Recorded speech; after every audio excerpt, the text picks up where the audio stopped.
ஓம் ஸ்ரீ குருப்பியோ நம. ஸ்ரீ மகாபிரிவாஜனம் மகாபிரிவாஜனம் மகாபிரிவாஜனம். இன்றைக்கி தெய்வத்தின் குரல் பாகம் 5 சங்கர சரித்தம் என்ற தலைப்பில் பிரிவா சொல்கிறத மேலே வாசிக்கிறேன். இது பக்கம் 555 ஆரம்பிக்கிறது. இவருக்கு இன்னும் என்ன லட்சணங்கள் இருக்கின்றன?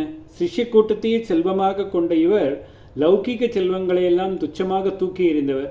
இவர் நிரஸ்த பூதி. பூதி என்றால் செல்வம். நிரஸ்த என்பது வேண்டாமென்று தூக்கி எறிவதை குறிக்கும். இப்படி இருப்பதிலும் இவர் கைலாச சங்கரருக்கு நேர் வித்தியாசமாக இருக்கிறார். இவர் பூதியை வேண்டாம் என்று தள்ளுகிறார் என்றால், அவரோ பூதியை வேணும் வேணும் என்று வாரி பூசிக்கொள்கின்றார். பூதி என்றால் இந்த இடத்தில் விபூதி என்ற அர்த்தம். பூதி என்று சொன்னாலே போதும். வி சேர்ப்பது விசேஷணத்தை குறிப்பதாகும். பூதி அல்லது விபூதி என்பதற்கு திருநீறு என்றும் அர்த்தம். அஷ்டமாசித்தி என்னும் 8க்கும் கூட விபூதிகள் என்றுதான் பெயர். இந்த 2 அர்த்தத்திலுமே கைலாச சங்கரர் விபூதிமயமாக இருக்கிறார். காடுடைய சுடலை பொடி பூசி என்று முதல் தேவார பாட்டிலே சொல்லியிருப்பது போல அவர் சர்வாங்கமும் விபூதி பூஷணராக இருப்பதில் பிரியர். அதோடு அஷ்டசித்திகள் என்கிற அற்புத சக்திகளுக்கு உறைவிடமாகவும் பரமசிவனே சொல்வது வழக்கம். அஷ்டசித்தி அஷ்ட விபூதி என்பது போல அந்த 8ம் அஷ்ட ஐஸ்வர்யங்கள் என்றும் சொல்லப்படும். ஐஸ்வர்யம் என்பதற்கு அர்த்தமே ஈஸ்வரனுக்கு உரியது என்பதுதான்.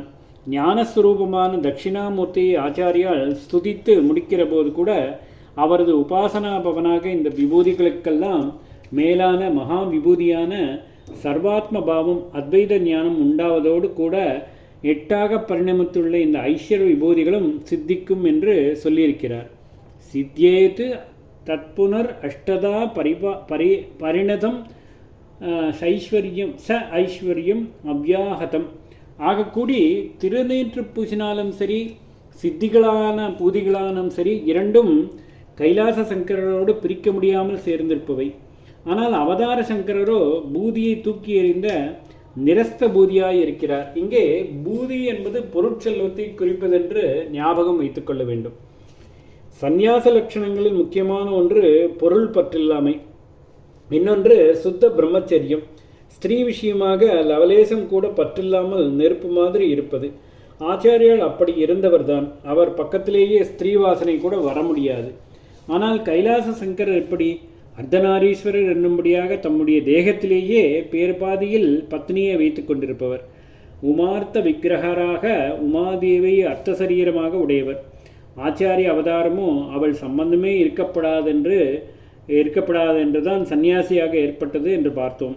சங்கரநாமம் கொண்டவராக இருக்கிறாரே, சங்கராவதாரம் என்றும் சொல்கிறார்களே, அதனால் அம்பாளை சரீரார்த்தமாக கொண்டவராக தரிசனம் கொடுப்பாரோ என்று அவரை பற்றி முழுக்க தெரிந்து கொள்ளாத யாராவது வந்து பார்த்தால் ஏமாந்துதான் போவார்கள். அவர் உமார்த்த விக்கிரகராக இருக்க மாட்டார். இதையே வேறு தினசில் சொன்னால் அனுமார்த்த விக்கிரகராக இருப்பார். மாதிரியே முதலில் அன் சேர்த்தாலும் நேரெதிர் அர்த்தம் கொடுக்கும். உயிரெழுத்துக்களுக்கு முன்னால் எதிர்ப்பதத்தை காட்ட அன் சேர்க்க வேண்டும். அந்தம் அனந்தம், அர்த்தம் அனர்த்தம், உமார்த்தம் அனுமார்த்தம். நமாம்ய போகி பரிவார சம்பதம் நிரஸ்த போதி அனுமார்த்த விக்கிரகம். இந்த ஸ்லோகத்தின் முதல் பாதி. அப்புறம் இன்னும் என்னென்ன வித்தியாசம்? அனுக்ரம், உக்ரத்துக்கு எதிர்ப்பதம் அனுக்ரம். உமார்த்தம் அனுமார்த்தம் மாதிரி உக்ரம் அனுக்ரம். கொஞ்சம் கூட உக்ரபாவமே இல்லாமல் சௌமியமூர்த்தியாக கருணாலயம் எனப்படுபவராக இருப்பவர் நம்முடைய பகவத்பாதர்கள். அனுக்கிரமூர்த்தி, அனுகிரகமூர்த்தி. கைலாச சங்கரரோ உக்ரரூபி. பவன் முதலான அவரது அஷ்டநாமாக்களிலே உக்ரன் என்ற ஒரு பெயர் வருகிறது. பிரளய காலாக்னி ருத்ரன், சம்ஹார ருத்ரன் என்றெல்லாம் சொல்லும்போது பயமாயிருக்கிறது. இப்படி பயங்கரமாக இருப்பதால் பீமன் என்றும் அவருக்கு அஷ்டநாமாக்களில் இன்னொரு பெயர் இருக்கிறது. ஆக இதுவும் ஒரு வித்தியாசம். இவர் அனுக்கிரர், அவர் உக்ரர். அனுக்கிரம் உன்மத்ருத காலலாஞ்சனம். அதென்ன உன்மத்ருத காலலாஞ்சனம்? காலலாஞ்சனம் என்றால் கருப்பான அடையாளம். காலம் கருப்பு, லாஞ்சனம் அடையாளம். உன்மிருதித என்றால் நசுக்கி அழிக்கப்பட்ட. அவதார சங்கரர் கருப்பு அடையாளத்தை நசுக்கி அழித்து விட்டவர் என்று அர்த்தம். இப்படி எதற்காக சொல்ல வேண்டும்?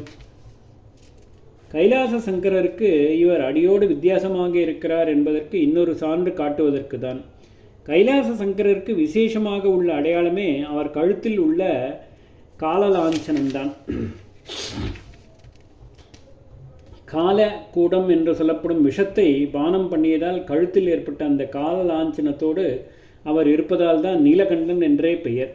அவருடைய அவதாரம்தான் இவர் என்கிறார்களே என்று இவரிடம் வந்து பார்த்தால் இவர் நீலகண்டராக இருக்கவில்லை. காலலாஞ்சனத்தை காணோம், அதை அழித்துவிட்டு உன்மிருதித காலலாஞ்சனராக இருக்கிறார். கருப்பு என்பதை தோஷத்தை குறிப்பது, களங்கத்தை குறிப்பது. கைலாச சங்கரின் சுத்தஸ்படிக தேகத்தில் அந்த களங்கம் இருக்கிறது.